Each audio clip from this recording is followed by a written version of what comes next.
YouTube channel परीक्षा सहपाठी में आप सभी का हार्दिक स्वागत है। Good evening to all of you. मैं रितु। चलिए, जैसे कि आपको पता है, हम जो अपने यूजीसी नेट की लाइब्रेरी की हम तैयारी कर रहे हैं, लाइब्रेरी की हम प्रिपरेशन कर रहे हैं। एक आपको प्रीवियस ईयर के क्वेश्चन पेपर की आपकी क्लास चलती है, दूसरी आपकी 20 क्वेश्चन आपको मिलता है। एक टेस्ट सीरीज आपकी चल रही है जिसमें 20 क्वेश्चन आपके होते हैं, 10-10 सेकंड का आपको टाइम दिया जाता है। चलिए, अब हम क्वेश्चन फर्स्ट की ओर बढ़ते हैं। क्वेश्चन फर्स्ट आपका है, निम्नलिखित उपयोगिता केंद्रित मूल्यांकनों यूओईएस के सबसे उपयुक्त घटकों को पहचानिए। जो घटक है उनको आपको पहचानना है जो डी इलीज के अनुसार उन्हें सूचना सेवा और तंत्रों के अन्य मूल्यांकनों से जो इवैल्यूएशन है उससे अलग होते हैं। उससे क्या होते हैं? ये अलग होते हैं, डिफरेंट होते हैं। ए, सूचना सेवा और तंत्रों और उनके परिचालन पर्यावरण पर ध्यान केंद्रित करना। बी, उस परिचालित पर्यावरण में काम करने वाले सूचना पेशेवरों के मूल्यांकनों के उत्तरदायित्व को निभाना। सी है, मूल्यांकनों की अभिवृत्ति सूचना सेवा और तंत्र को सुधारने की हो, निश्चित तौर पर गुणवत्तात्मक, समग्रात्मक, लघु स्तरीय और निदानात्मक प्रकृति की होनी चाहिए। डी, सूचना प्रबंध कीमत में लाभ विश्लेषण के साथ गैर समग्र संख्यात्मकता पर बल, वृहद स्तर और दीर्घ मूल्यांकन उपागम पर ध्यान केंद्रित करना चाहिए। जो ध्यान है उसको क्या करना चाहिए? आपको केंद्रित करना चाहिए।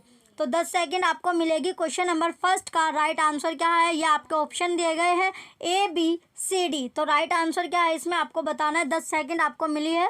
क्वेश्चन नंबर फर्स्ट का करेक्ट आंसर क्या होगा? चलिए, ये इसके ऑप्शन आपके दिए गए हैं। क्वेश्चन नंबर फर्स्ट का राइट आंसर क्या है?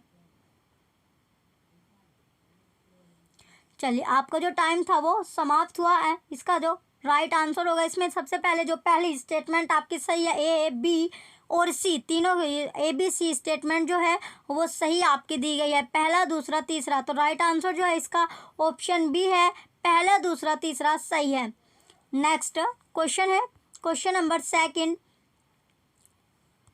उपभोक्ताओं की आवश्यकताओं का अध्ययन करने के लिए सामान्यतः प्रयोग किए जाने वाले उपागमों से निम्नलिखित में से कौन सा उपागम सबसे अधिक सही रहेगा? उसको आपको पहचानना है, आइडेंटिफाई उसको करना है। पहला, प्रयोक्ता अपनी समस्याओं का क्या विश्लेषण करते हैं या निर्णय लेते हैं? प्रयोक्ताओं को उनकी आवश्यकताओं के विषय में बताए गए कथनों का संकलन।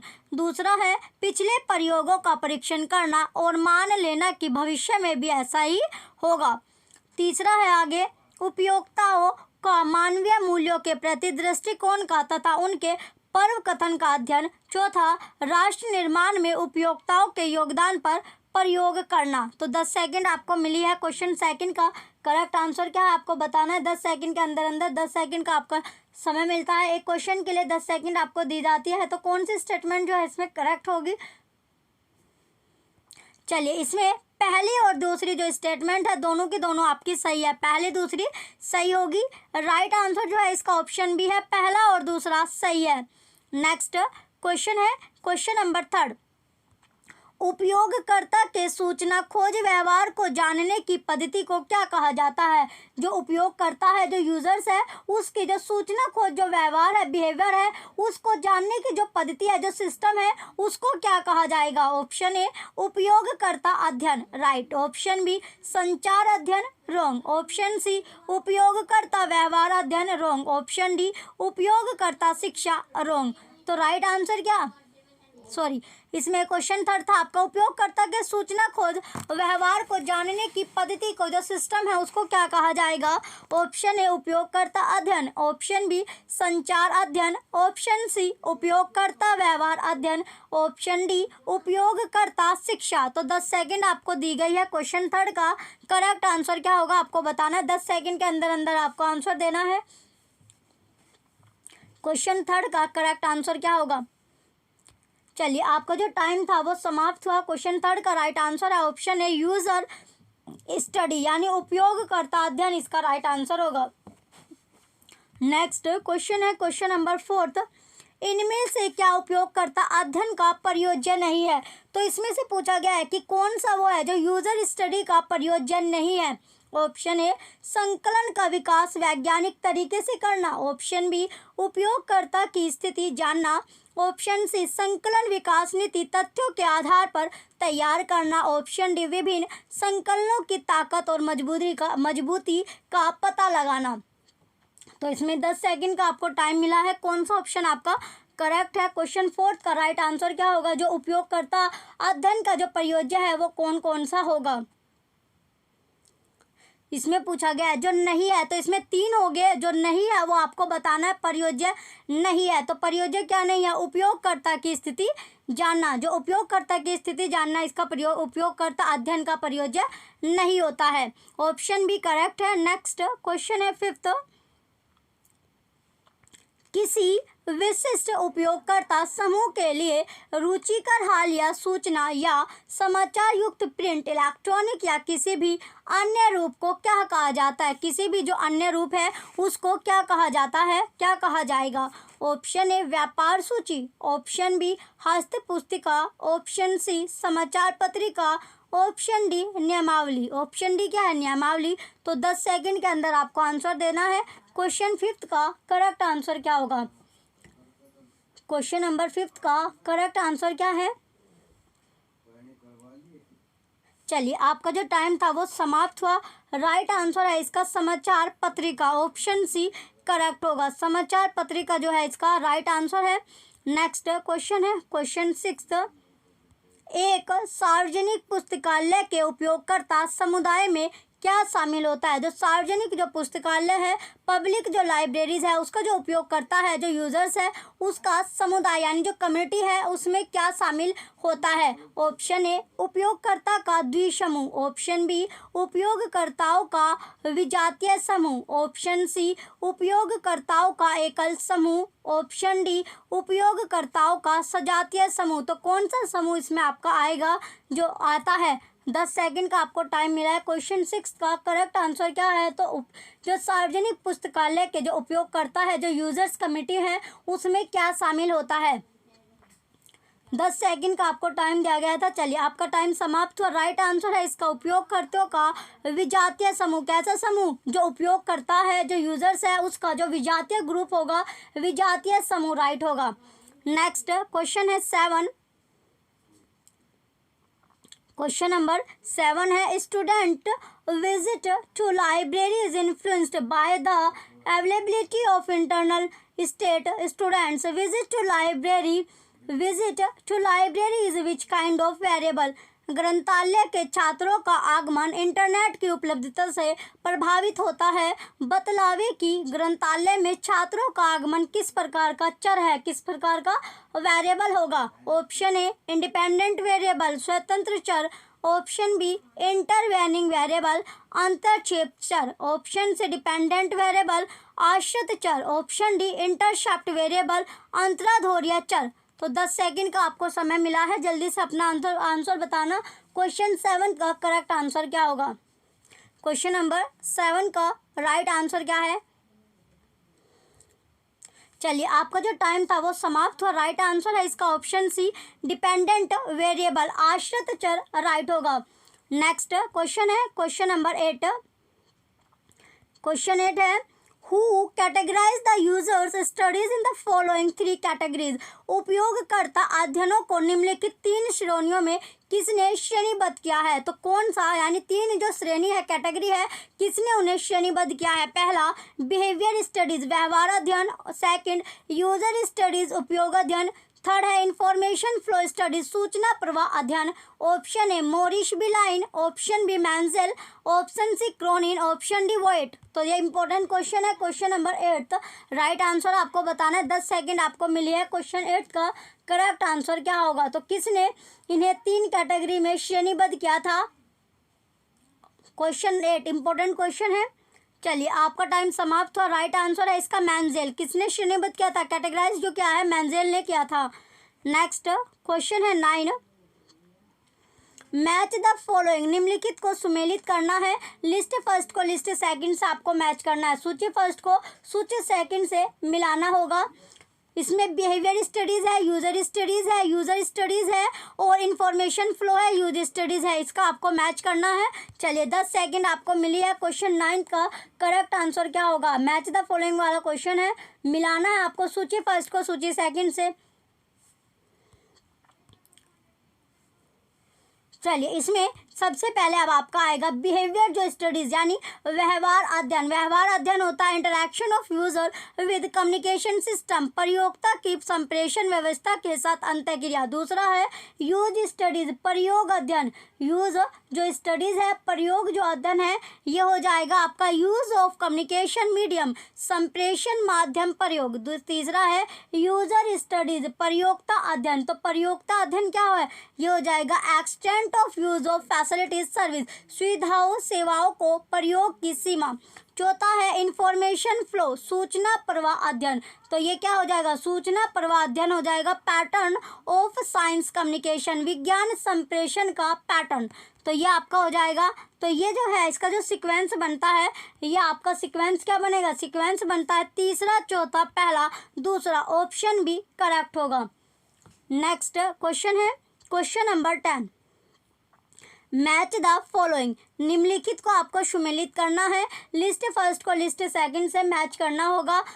जेंडर है, इंफॉर्मेशन टेक्नोलॉजी है, यूजरशिप है, libraries, logical set of attribute है। इसको डिपेंडेंट वेरिएबल से, वेरिएबल, बाइनोमियल वेरिएबल और इंडिपेंडेंट वेरिएबल से आपको मैच करना है। 10 सेकंड का आपको टाइम मिला है। क्वेश्चन 10 का 10 सेकंड का आपको समय मिला है। जल्दी से अपना आंसर बताइए। क्वेश्चन 10 का करेक्ट आंसर क्या होगा। चलिए सबसे पहले जेंडर जो लिंग है, ये कैसा होता है, लिंग होगा आपका बाइनोमियल वेरिएबल। और इंफॉर्मेशन जो टेक्नोलॉजी है, सूचना प्रौद्योगिकी, ये होता है स्वतंत्र चर, इंडिपेंडेंट वेरिएबल। और सी है जो यूजरशिप, लाइब्रेरी, ग्रंथालयों में अध्येता, ये हो जाएगा डिपेंडेंट वेरिएबल, निर्भर चर। और लॉजिकल सेट ऑफ एट्रीब्यूट, लक्षणों के तार्किक सेट, जो हो जाएगा वेरिएबल। चर जो होता है ये क्या है, चर है, वेरिएबल होता है। तो इसका जो सीक्वेंस बनता है, सीक्वेंस क्या बनेगा, क्वेश्चन 10 का जो सीक्वेंस बनेगा ये बनता है third, fourth, first, second. Option B correct है। थर्ड, फोर्थ, फर्स्ट और सेकंड राइट आंसर होगा। नेक्स्ट क्वेश्चन है 11। क्वेश्चन नंबर 11 है the service that helps the students to acquire soft skills, writing skills and job oriented skill is. विद्यार्थियों को soft skill, लेखन कौशल और नौकरी उन्मुखी कौशल अर्जित करने में सहायता करने वाली सेवा डैश है। तो कौन सी सेवा है, option A readers advisory, readers advisory. Option B career guidance, career guidance. Option C referral service. Option D user education. 10 second आपको मिली है। क्वेश्चन 11 का करेक्ट आंसर क्या है, क्वेश्चन नंबर 11 का राइट आंसर आपको बताना है। 10 सेकंड का समय आपको मिला है। चलिए आपका जो टाइम था वो समाप्त था। राइट आंसर है इसका आपका option B career guidance. Career guidance जो होगा इसका करेक्ट आंसर होगा। नेक्स्ट क्वेश्चन है क्वेश्चन नंबर 12। क्वेश्चन 12 में पूछा गया असर्शन है a selection of resources requires care and question in order to make the same use centric reason availability of seamless online products in the market coupled with abundant internet resources at no cost made the e-resources redundant। अभिकथन है ई संसाधन के चयन में अत्यधिक सावधानी बरतने की जरूरत होती है ताकि इसे उपभोक्ता केंद्रीय बनाया जा सके। सरकार है बाजार में ऑनलाइन उत्पादों की निरंतर उपलब्धता के साथ साथ बिना किसी कीमत के प्रचुर इंटरनेट संसाधन ने ई संसाधनों को अप्रासंगिक बना दिया है। तो 10 सेकंड आपको मिले है। क्वेश्चन 12 का करेक्ट आंसर क्या है, 10 सेकंड आपको मिली है। तो असर्शन और रीजन आपको दिया गया है, एक अभिकथन है, एक आपका कारण है। कौन सा इसमें सही होगा, एक आपका असर्शन है। चलिए इसमें अभिकथन सही है लेकिन कारण जो है वो आपका गलत है। तो राइट आंसर इसका ऑप्शन सी है, A is true but R is false. A सही है लेकिन आर गलत होगा। क्वेश्चन नंबर 12 का ऑप्शन सी करेक्ट है। नेक्स्ट क्वेश्चन है 13। क्वेश्चन नंबर 13 है अब आपका असर्शन है A application of 6 sustainability library management is a quality program that improves customers experience and lower cost.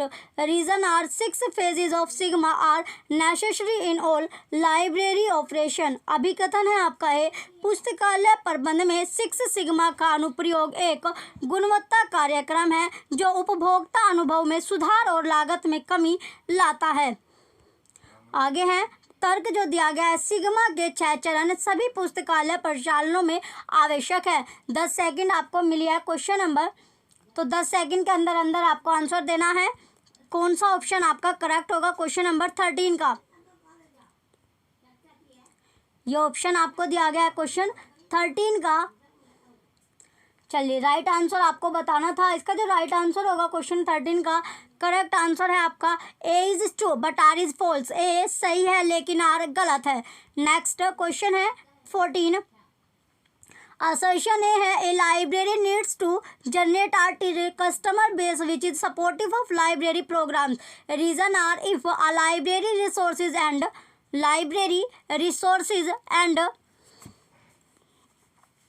and services are measured up to customer expectation, then repeat use cannot be ensured। अभिकथन है पुस्तकालय को संतुष्ट ग्राहक आधार तैयार करने की आवश्यकता होती है जो पुस्तकालय कार्यक्रमों के लिए सहायता प्रदान करने वाली होती है। ये तर्क आपका है। यदि पुस्तकालय के संसाधनों और सेवाओं की माप ग्राहक की प्रत्याशा तक की जाती है तो उसका पुनः उपयोग सुनिश्चित नहीं किया जा सकता। 10 सेकंड आपको मिली है।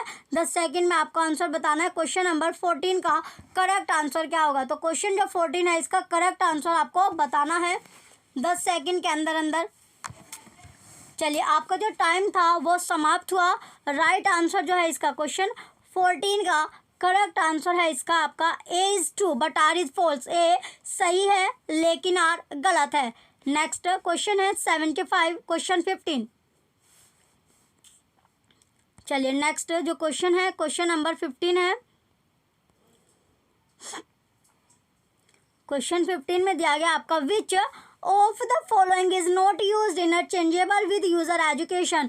निम्नलिखित में से कौन सा उपयोक्ता शिक्षा के साथ अंतरंगनाथन के शब्दों में यह एक सिद्धांत है जिसके अनुसार परिवर्तनीय नहीं है।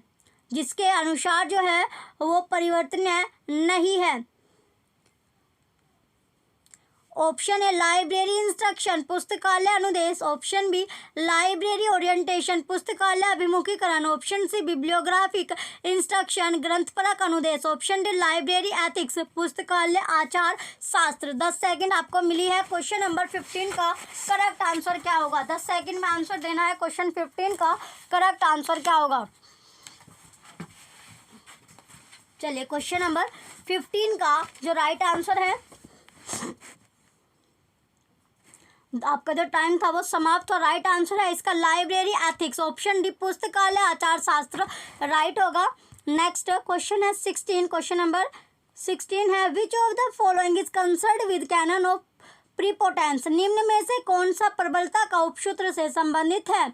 ऑप्शन ए रेफरेंस सर्विस संदर्भ सेवा। ऑप्शन बी डॉक्यूमेंटेशन सर्विस परलेखन सेवा। ऑप्शन सी क्लासिफिकेशन वर्गीकरण। ऑप्शन डी कैटलॉगिंग सूचीकरण। तो 10 सेकंड में आपको आंसर बताना है। क्वेश्चन 16 का करेक्ट आंसर क्या है? क्वेश्चन नंबर 16 का करेक्ट आंसर क्या होगा?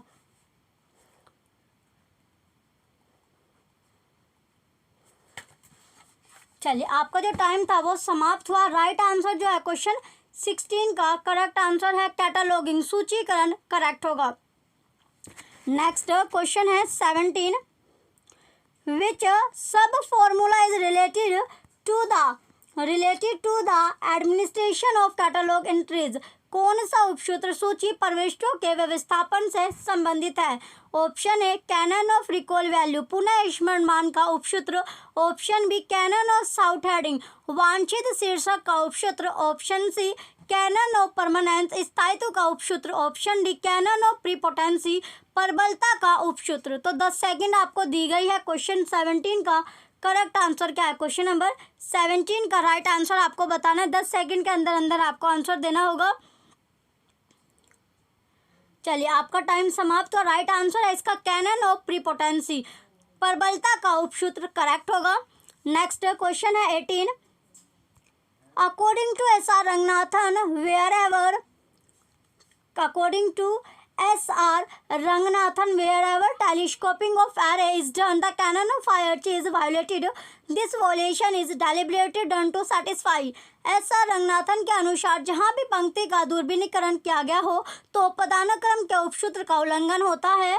यह उल्लंघन जानबूझकर निम्न में से किसकी पूर्ति के लिए किया जाता है? Option A law of parsimony मितव्ययिता का सूत्र, option B law of local variation स्थानीय विचलन का सूत्र, option C law of symmetry सहतिविधि का सूत्र, option D law of interpretation व्याख्या का सूत्र। तो 10 सेकंड आपको मिली है।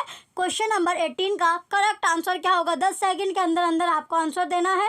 क्वेश्चन 18 का करेक्ट आंसर क्या होगा?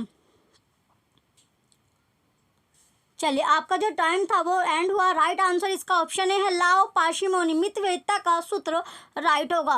नेक्स्ट क्वेश्चन है 19।